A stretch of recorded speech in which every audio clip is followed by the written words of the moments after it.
Hello everyone and welcome to my YouTube channel S Anjum classes. दोस्तों, पिछले class में हम लोगों ने कॉन्सेप्ट ऑफ रेजिस्टेंस को देखा है।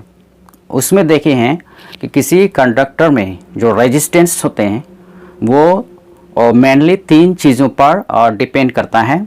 Number 1, area of cross section of the conductor.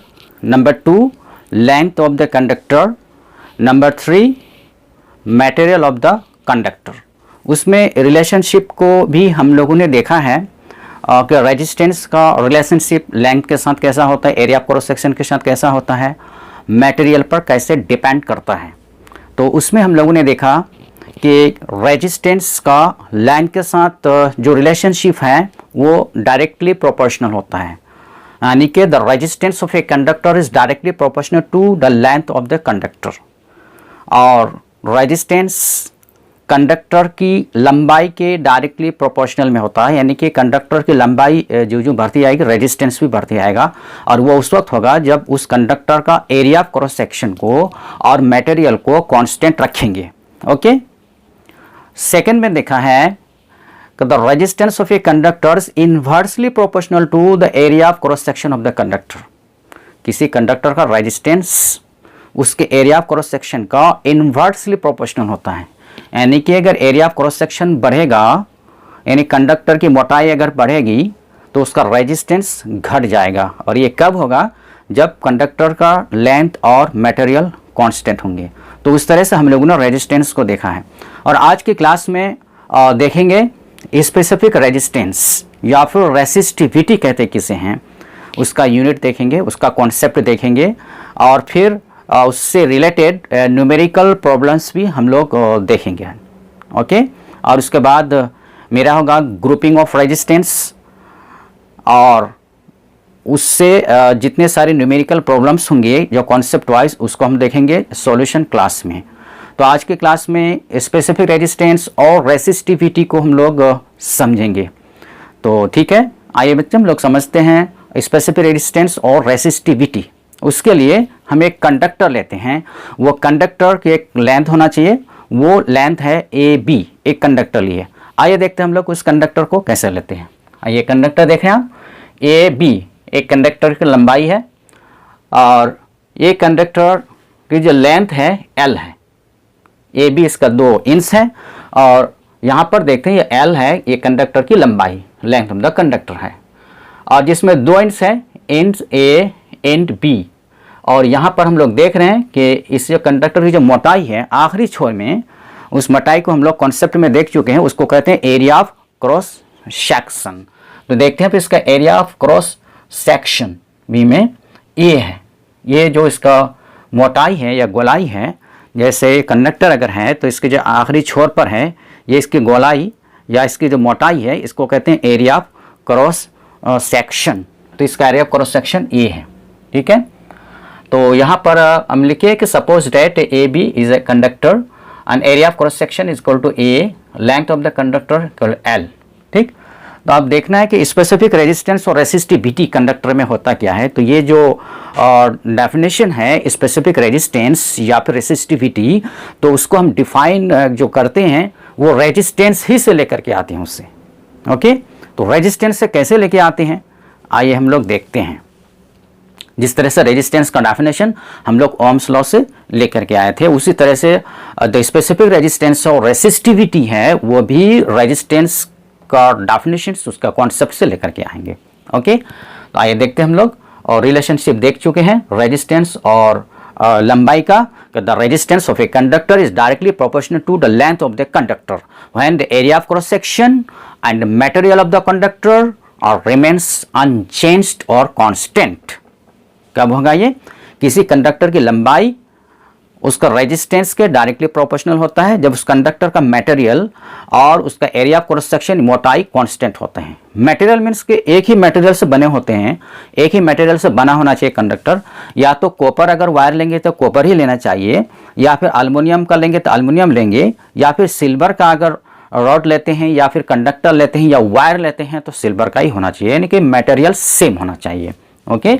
तो यहाँ पर हम लोग देखेंगे the resistance of A of a given conductor is directly proportional to its length। किसी जो कंडक्टर दिया गया है उस कंडक्टर की जो लंबाई है उसका रेजिस्टेंस का डायरेक्टली प्रोपोर्शनल होता है, जो ऑलरेडी हम लोग देख चुके हैं। तो डेट इज हम लोग इसको लिख सकते हैं, the resistance of a conductor R is directly proportional to its length in L when area of cross section A and material of the conductor is equal to constant। ये constant होगा तभी हम इस इक्वेशन को मान सकते हैं, यानी वैलिड दे सकते हैं। ओके, तो ये इक्वेशन नंबर 1 रख लेते हैं। ओके, अब इक्वेशन नंबर 2 के लिए देखते हैं कि एरिया ऑफ क्रॉस सेक्शन के साथ रेजिस्टेंस का किस तरह का रिलेशन होता है। तो हम लोग पिछले वीडियो में देख चुके हैं कि रेजिस्टेंस और area of cross section conductor के जो बीच है वो रिलेशनशिप है इन्वर्सली प्रोपोर्शनल। तो यहां पर वैसे लिखेंगे, तो resistance of a conductor is inversely proportional to its area of cross section when length of the conductor and the material of the conductor are constant. तो यहाँ पे देखेंगे the resistance of a given conductor is inversely proportional to its area of cross section. जो conductor दिया गया है तो किसी कंडक्टर का जो रेजिस्टेंस है उसके एरिया ऑफ क्रॉस सेक्शन का इनवर्सली प्रोपोर्शनल होता है। इन एरिया ऑफ क्रॉस सेक्शन बढ़ने पर रेजिस्टेंस घटेगा, और ये कब होगा? जब उस कंडक्टर का लेंथ और उसका मटेरियल कांस्टेंट होंगे। तो इस तरह से R and resistance is inversely proportional to its area of cross section, और ये इक्वेशन नंबर 2। ओके, ये 2 इक्वेशन हुआ है। इसी 2 इक्वेशन को हम कंबाइन करेंगे और कंबाइन करके फिर स्पेसिफिक रेजिस्टेंस और रेसिस्टिविटी कैसे आता है उसको हम लोग देखेंगे। तो आइए देखते हैं इसमें, by combining equation 1 and equation 2। No, by combining equation number 1 and equation number 2, दोनों इक्वेशन को कंबाइन करेंगे, इक्वेशन 1 और इक्वेशन 2 को, and we get, then we get. कैसे मिलते हैं आप यहां देख सकते हैं, लेफ्ट हैंड साइड में R है दोनों में, यानी कि रेजिस्टेंस। तो यहां रेजिस्टेंस लिखेंगे, रेजिस्टेंस, प्रोपोर्शनलिटी देंगे। ओके, और यहां पर देखिए R के डायरेक्टली प्रोपोर्शनल में है L, तो L देंगे इनटू, और यहां पे देखेंगे R के इनवर्स में है A, area of cross section, 1/A, ये inverse A, area of cross section देंगे। और इसको इस तरह से लिख सकते हैं, R is proportional to L into 1 L/A, ऐसे होंगे। और इस तरह से हम लोग देखते हैं किस तरह से कॉन्सेप्ट निकलता है इसका। तो इस तरह से यहाँ हो जाएगा, आप R, ये प्रोपोर्शनलिटी को हटाएंगे, इक्वल टू का साइन देंगे, और एक यहाँ पर लिखेंगे कांस्टेंट लेंगे। ये कांस्टेंट यहाँ लिखा जाता है ऐसे, कांस्टेंट एक तो इंटू L/A। देखिए यहाँ पर, देखिए बच्चे, resistance is proportional to L, directly proportional में, और इनवर्स में है एरिया ऑफ क्रॉस सेक्शन, तो इसको ले लिए। तो इस तरह से हम लिख सकते हैं दूसरे में, resistance is proportional to L into 1 L/A। तो उस तरह से यहाँ पर आ जाएगा रेजिस्टेंस, और प्रोपोर्शनलिटी का साइन को हटा दिया गया है और उसके बदले में इक्वल टू लिए हैं, और एक कांस्टेंट लिए हैं यहाँ पर। ये कांस्टेंट को बोलते हैं रो, ये कांस्टेंट है रो इंटू L/A। इस तरह से आता है। आगे क्वेश्चन को हम लोग ऐसे देखेंगे, इक्वेशन, तो R resistance is equal to हो जाएगा, ये सिंबल लिए हैं कांस्टेंट, इंटू L/A। अब ये मेरा हो गया एक इक्वेशन की शक्ल में, ठीक है। इसको उतारेंगे। तो ठीक है दोस्तों, तो हम लोगों ने एक इक्वेशन देखा है, रेजिस्टेंस और स्पेसिफिक रेजिस्टेंस, और उसके बाद length of the conductor, area of cross sections में। ये एक इक्वेशन हम लोग का एक नया ड्राइव हुआ, रेजिस्टेंस ऑफ द कंडक्टर और लेंथ के बीच का रिलेशन से, और resistance of the conductor area of cross section से, दोनों इक्वेशन को कंबाइन किए एक इक्वेशन हम लोग का एक नया इक्वेशन तैयार हो गया। R is equal to rho into L by A, ये क्वेश्चन नंबर 3 है, जहाँ पर R resistance of the conductor है, L length of the conductor है and A area of cross section of the conductor है।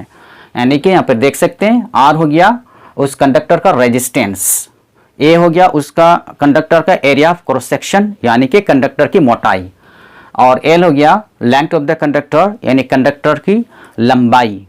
और यहाँ पर लिया गया है एक नया सिंबल आया है, ये सिंबल कांस्टेंट ऑफ प्रोपोर्शनलिटी के बदले में लेके आए हैं, तो इस वजह से इस सिंबल को बोलते हैं कांस्टेंट ऑफ प्रोपोर्शनलिटी, जो कि उसी के बदले में लेकर के आए हैं, कांस्टेंट ऑफ प्रोपोर्शनलिटी कहते हैं इसको। और इसी को कहा जाता है रॉ, यानी इसको जो बोलेंगे इसका जो नाम होगा रॉ, ठीक है, तो रॉ बोलेंगे इसको, RHO rho, known as specific resistance, उसी को बोलते हैं स्पेसिफिक रेजिस्टेंस और resistivity of the material of the conductor, या कंडक्टर जिस मटेरियल से बना होता है उसका रेसिस्टिविटी कहते हैं। तो यहाँ हो गया resistivity, specific resistance of the material of the conductor और resistivity of the material of the conductor, इसको कहते हैं। ओके, तो अब डिफाइन कैसे करेंगे स्पेसिफिक रेजिस्टेंस और रेसिस्टिविटी को, आइए हम लोग डिफाइन इस तरह से करें। मान लें कि इक्वेशन है, ये क्वेश्चन है, यहाँ पर देख सकते हैं। इस इक्वेशन में सपोज कीजिए कि यहाँ पर देखिए बच्चे, R is equal to rho into L by A. Okay, तो यहाँ पर देख सकते हैं, यदि हम यहाँ पर L इज इक्वल टू लेंगे 1 मीटर, कंडक्टर का जो लंबाई है 1 मीटर लेंगे, और एरिया ऑफ क्रॉस सेक्शन को अगर 1 मीटर स्क्वायर लेंगे, 1 स्क्वायर मीटर या 1 मीटर स्क्वायर, तो आप इस सर्कल में देखिए अगर ये 1 हो जाएगा, ये 1 मीटर स्क्वायर हो जाएगा, तो ये R इज इक्वल टू हो जाएगा रॉ के, इस तरह से आएगा, R is equal to rho आएगा इस फॉर्म में। तो यह क्या देखने को मिला कि द स्पेसिफिक रेजिस्टेंस और resistivity of the material of the conductor is equal to होगा R की, यानी रेजिस्टेंस के, ठीक है।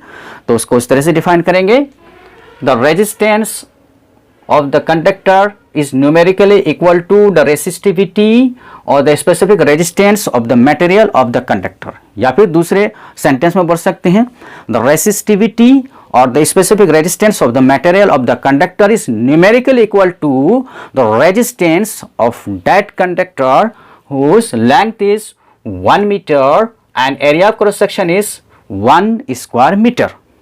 अगर कि कंडक्टर है, कंडक्टर की लंबाई 1 मीटर हो जाता है और उसका area of cross section 1 square metre होता है, यानी एक ऐसा कंडक्टर हम लोग सिलेक्ट करेंगे जिसका area of cross section 1 square metre होगा और उसकी जो लंबाई होगी 1 मीटर होंगे, तो उस कंडक्टर में जितना रेजिस्टेंस होगा वही उसका स्पेसिफिक रेजिस्टेंस कहलाएगा।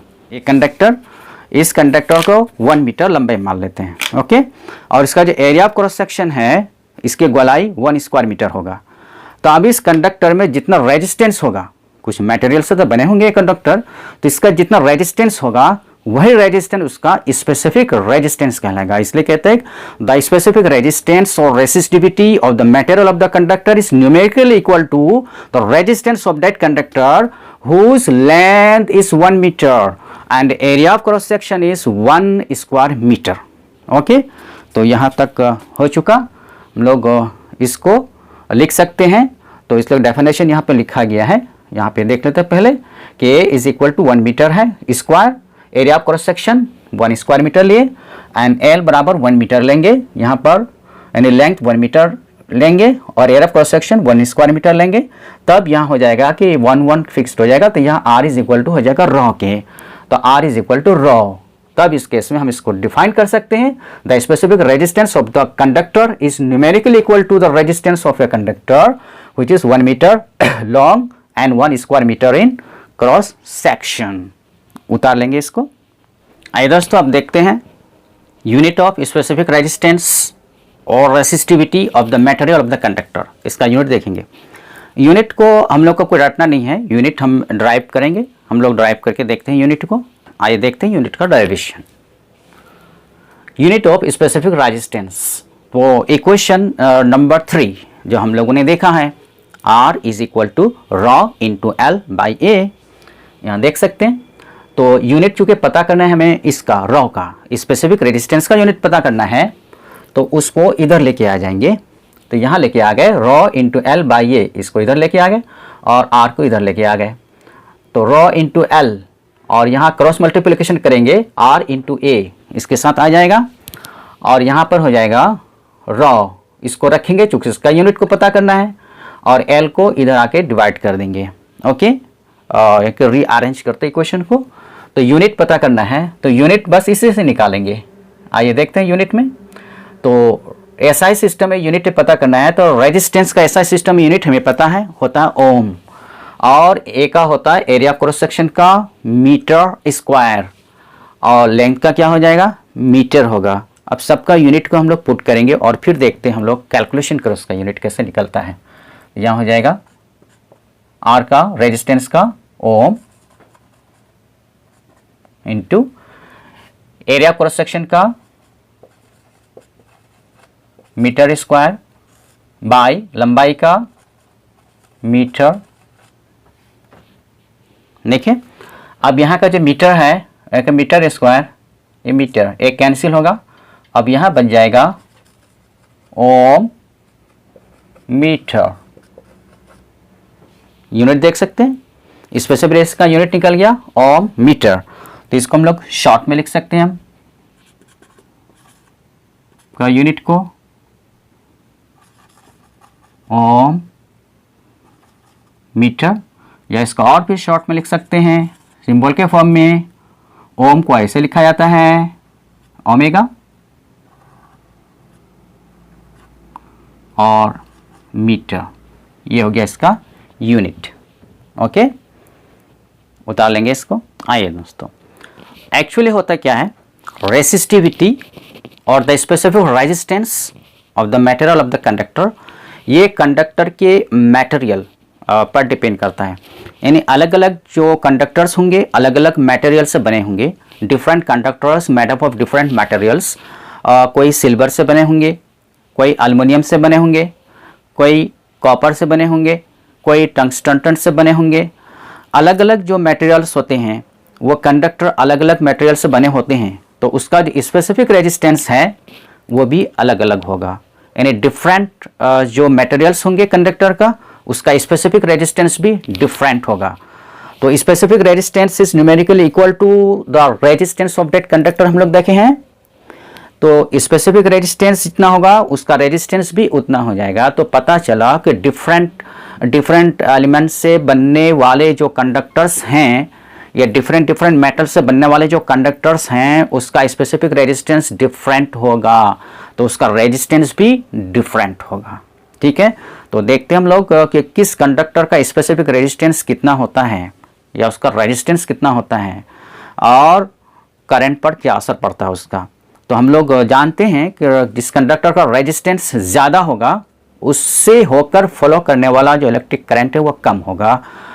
वो इसलिए कि करंट के रास्ते में जो ऑब्स्टिकल्स होते हैं या जो रुकावटें पैदा करने का काम करते हैं, चार्ज और एटम्स के फ्रैक्शन की वजह से उसी को रेजिस्टेंस कहते हैं। तो जिस कंडक्टर का रेजिस्टेंस जितना कम होगा उस कंडक्टर में उतनी ही आसानी से इलेक्ट्रिक करंट फ्लो करेगा, उतना ज़्यादा करेगा, तो वो कंडक्टर गुड कंडक्टर में आ जाएगा। ओके, तो हम लोग लिस्ट देखेंगे और उस लिस्ट में देखेंगे कि कौन कौन ऐसा कंडक्टर हैं, किस किस मटेरियल से बने होते हैं और कौन गुड कंडक्टर होते हैं, कौन बेस्ट कंडक्टर होता है, और इस तरह से हम लोग एक लिस्ट के शक्ल में देखेंगे। तो फिलहाल इसको हम लोग उतारेंगे और उतार के देखते हैं दोस्तों यहाँ पर, और कि स्पेसिफिक रेजिस्टेंस और रेसिस्टिविटी ये कंडक्टर का एक स्पेशल प्रॉपर्टी है। तो it is the characteristics property of the material. किसी भी कंडक्टर जिस मटेरियल से बने होंगे उसका वो मेन कैरेक्टरिस्टिक्स है, उसकी मेन खासियत है, उसकी सिफत है। तो metals and alloys have very low resistivity. Metals और एलॉयज इसका जो रेसिस्टिविटी लॉ होता है और उसका रेंज है 10⁻⁻8 ohm metre to 10⁻⁻6 ohm metre. तो इसलिए उसको कहलाते हैं good conductors of electricity. Okay, और इंसुलेटर लाइक रबर्स, ग्लास, इसका have resistivity of the order of 10 to the power 12 to 10 to the power 17 ohm metre. इसका जो रेसिस्टिविटी काफ़ी हाई होता है, हाई रेसिस्टिविटी होता है, बहुत ज़्यादा रेसिस्टिव होता है इंसुलेटर्स का, ठीक है। तो उसी तरह से एलॉयज डू नॉट ऑक्सीडाइज्ड और बर्न और रेडिली एट हायर टेम्परेचर। जो एलॉयज होते हैं वो आसानी के साथ वो ऑक्सीडाइज नहीं होते हैं, मीन्स के वो जलते नहीं हैं हायर टेम्परेचर में भी। अगर टेम्परेचर हाई करते हैं तब भी वजह ये है कि उसका जो रेसिस्टिविटी का जो वैल्यू है वो ज़्यादा होता है, ठीक है। For this reason they are commonly used in electrical heating devices like electric iron toasters, इस तरह से इस्तेमाल होते हैं। यानी कि जो एलॉयज हैं वो एलॉयज का इस्तेमाल किया जाता है इलेक्ट्रिक हीटर्स में, टोस्टर्स में, क्योंकि ये रेडिली आसानी के साथ तेज़ी के साथ ऑक्सीडाइज्ड नहीं होता है। ओके, इसको हम लोग उतार लेंगे और उसके बाद एक लिस्ट देखते हैं। उस लिस्ट में कौन से मटेरियल का कितना स्पेसिफिक रेजिस्टेंस और रेसिस्टिविटी होता है, और उस लिस्ट से देखेंगे कि जिसका रेसिस्टिविटी सबसे कम होगा वो उतना ही ज़्यादा बेहतर होगा करंट इलेक्ट्रिसिटी के लिए, ठीक है। तो इसको हम लोग उतार लेंगे चूँकि एनसीईआरटी के मेन पॉइंट्स हैं ये। एक लिस्ट देखते हैं। इस लिस्ट में कंडक्टर्स, एलॉयज और इंसुलेटर्स के जो कौन कौन से मटेरियल से ये बने होते हैं और उसका रेसिस्टिविटी कितना होता है। तो आइए देखते हैं हम लोग। इसमें कंडक्टर्स में जैसे मटेरियल है सिल्वर, कंडक्टर्स में सिल्वर है। इस सिल्वर का रेसिस्टिविटी देखते हैं ओम मीटर में, एसआई यूनिट में दिया गया है। तो इसका देखते हैं 1.6 इंटू 10⁻⁸ ओम मीटर।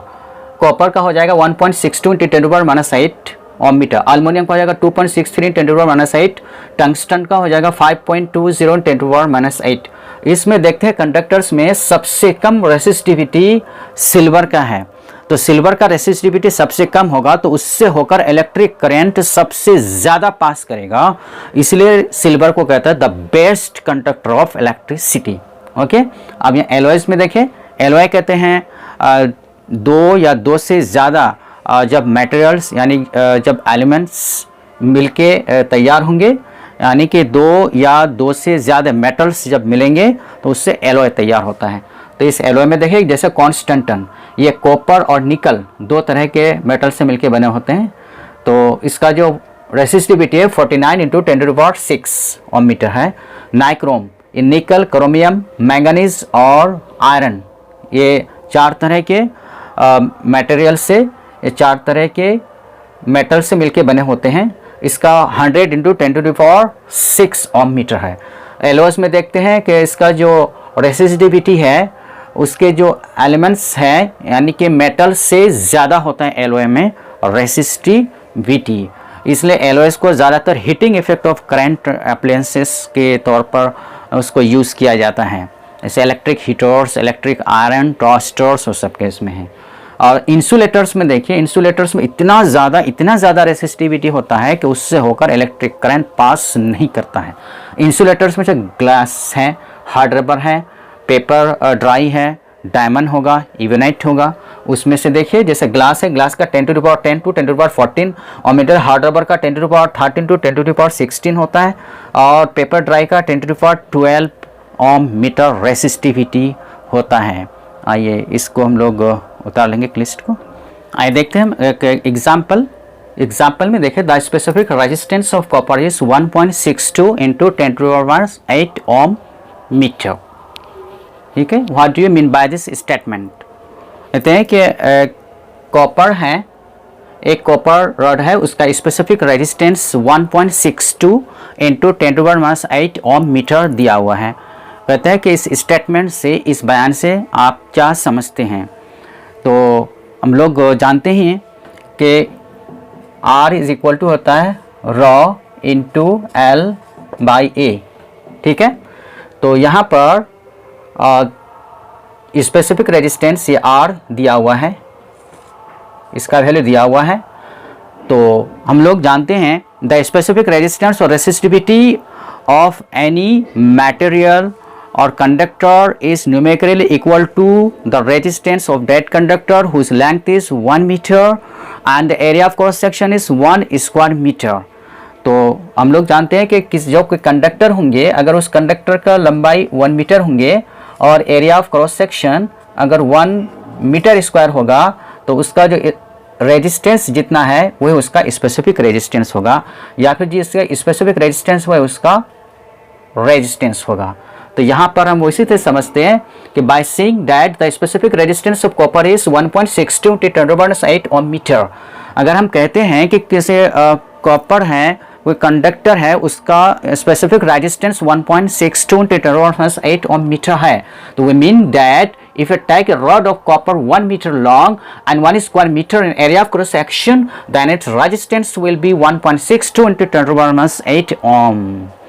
कहते हैं अगर कोई कंडक्टर है, उस कंडक्टर का कॉपर कंडक्टर है, अगर उसका स्पेसिफिक रेजिस्टेंस 1.62 × 10⁻⁸ ओम मीटर है, तो इसका मतलब ये होता है कि कॉपर रॉड 1 मीटर अगर लंबाई है और उसका एरिया ऑफ क्रॉस सेक्शन अगर 1 स्क्वायर मीटर है, तो उसका रेजिस्टेंस 1.62 × 10⁻⁸ ओम होंगे। मिल गए? तो यहाँ से कॉन्सेप्ट से हम ड्राइव किए हैं, तो चलिए इसको हम उतार लेते हैं। हाँ, देखते हैं हम लोग कुछ चीज़ें में कंडक्टर्स, इंसुलेटर्स और रेजिस्टर्स किसे कहते हैं, एक एक पॉइंट में देखते हैं हम लोग। कंडक्टर्स, कंडक्ट के माने तो करंट, इलेक्ट्रिसिटी पास करने वाला। तो इसमें कंडक्टर्स में देखेंगे दो substances which have very low electrical resistances are called conductors। वो तमाम सब्सटेंस जिसका इलेक्ट्रिकल रेजिस्टेंस सबसे कम होता है, बहुत कम होता है इलेक्ट्रिकल रेजिस्टेंस, उसे कंडक्टर्स कहते हैं। इलेक्ट्रिकल रेजिस्टेंस अगर उसमें कम होगा तो उसमें इलेक्ट्रिक करंट पास करेगा उससे होकर के, तो यहाँ पर allows electricity to flow through it easily, उससे होकर इलेक्ट्रिक करंट पास कर जाता है आसानी के साथ। तो इसमें देखेंगे कि silver metal is the best conductor of electricity. Silver metal electricity के लिए सबसे बेस्ट कंडक्टर माना जाता है, वो इस वजह से कि उसका रेसिस्टिविटी सबसे कम होता है। और copper and aluminium metals are good conductor of electricity. उसके बाद कॉपर आता है, कॉपर और एल्युमिनियम भी गुड कंडक्टर्स हैं इलेक्ट्रिसिटी के लिए, इनको इसका रेसिस्टिविटी भी कम होता है। और रेजिस्टर्स किसका बोलेंगे, दो substances which have comparatively high electrical resistances. वो सब्सटेंस है जिसका जो रेजिस्टेंस है इसके बनिस्बत कंपैरेटिवली हाई होता है, आर कॉल्ड रेजिस्टर्स। और रेजिस्टर्स में होता है एलॉयज जितने सारे हैं, एलॉयज में जैसे नाइक्रोम है, मैंगानीन है, कॉन्स्टेंटन है, वो तमाम को कहते हैं रेजिस्टर्स। यानी कि आप देख लेंगे जैसे नाइक्रोम वायर है, नाइक्रोम वायर का 60 टाइम्स मोर ज़्यादा होता है resistance with respect of copper wire. तो ये जो वायर्स तैयार किया गया है नाइक्रोम, मैंगानीन और कॉन्स्टेंटन, इसे heating effect of current base पर काम करता है, यानी कि इलेक्ट्रिकल एनर्जी को हीट एनर्जी में कन्वर्ट कर देता है और उसका उसमें यूज़ करते हैं, जैसे इलेक्ट्रिक हीटर्स में, टोस्टर्स में उसका यूज़ होता है। ओके और इंसुलेटर्स जो होते हैं, ये insulators the substances which have infinitely high electrical resistances. इसमें इलेक्ट्रिकल रेजिस्टेंस इतना ज़्यादा होता है, इनफाइनेटली में बहुत ज़्यादा इलेक्ट्रिकल रेजिस्टेंस होता है। जब इलेक्ट्रिकल रेजिस्टेंस इसमें बहुत ज़्यादा होगा तो उससे होकर इलेक्ट्रिक करंट पास नहीं करेगा। तो यहाँ पे देखेंगे कि insulators does not allow electricity to flow through it. Insulators उससे होकर के इलेक्ट्रिसिटी को पास करने का परमिशन नहीं देता है, उससे पास होता ही नहीं है। और उसमें देखेंगे जैसे rubber is an excellent insulator, rubber सबसे बेहतर एग्जाम्पल है इंसुलेटर का। और इसी वजह से जितने सारे इलेक्ट्रिकल जो डिवाइसेस हैं उसके ऊपर जो कवर किया जाता है इंसुलेटर कवर करते हैं, जैसे रबर, प्लास्टिक कवर किया जाता है, चूँकि वो बैड कंडक्टर्स हैं, उससे होकर करंट पास नहीं करेगा, तो बिल्कुल सेफ रहेगा। ओके, तो इसको हम लोग उतार लेंगे। ठीक है दोस्तों, तो अगले वीडियो में हम लोग देखेंगे ग्रुपिंग ऑफ रेजिस्टेंस, किस तरह से ग्रुपिंग करते हैं और उस पर बेस्ड न्यूमेरिकल प्रॉब्लम्स हैं। और न्यूमेरिकल प्रॉब्लम हम लोग का ओम्स लॉ से भी है और रेजिस्टेंस का जो कॉन्सेप्ट है उससे भी है। ये तमाम न्यूमेरिकल प्रॉब्लम हम लोग सोल्व करेंगे। तो अगले क्लास में लेकर के आएंगे ग्रुपिंग ऑफ रेजिस्टेंस, बिल्कुल प्रैक्टिकल वे में। अगले वीडियो ज़रूर देखेंगे और आप जितना है स्किप करके वीडियो को नहीं देखेंगे, टोटल वीडियो देखेंगे और जहाँ जहाँ पर उतारने की बात है वहाँ उतारेंगे भी और उसको अच्छी तरीके से समझ जाएंगे। और वीडियो को लाइक और शेयर करेंगे, कमेंट ज़रूर करेंगे। आपके जो कमेंट्स हैं उस कमेंट्स से हमें हौसला मिलेगा और फिर हम उसको अच्छे तरीके से कर पाएंगे। आप अपना जो गुड ओपिनियन है उस ओपिनियन को हमें प्रोवाइड करेंगे। ठीक है, तो तब तक के लिए बहुत बहुत शुक्रिया।